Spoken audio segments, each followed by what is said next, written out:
točíme. Hej, nedělej, pojď, dělej, dejšej. Lenko, dejšej. Dejšej. Sáhni to do sebe, nestyď se.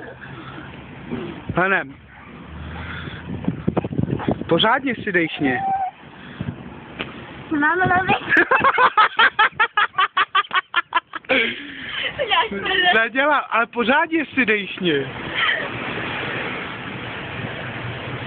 No, to je strašně divný, jo. A decháš málo. Musíš si dát pořádně do plic.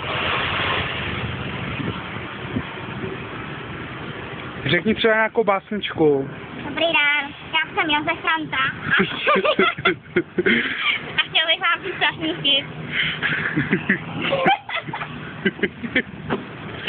No, dejšni si ještě, dej si ještě.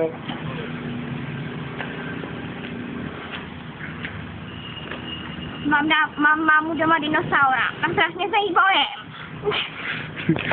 Musíš mluvit taky o tom, jak ti žere furt párky. Ano, žere mi párky. No, to jsi řekla normálně, ty vole. Máma mi doma žere párky. A já se bojím, že přijdu o třeba. Co?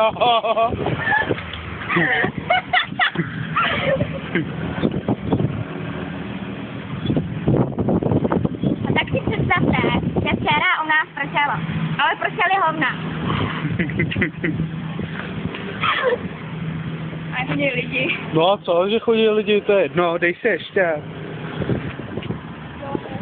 Ano, teď si párek. Ale žádné nemám. Chceš koupit? Počák mi počí boj. Máte, teď si dejšem společně. Řekněme něco společně.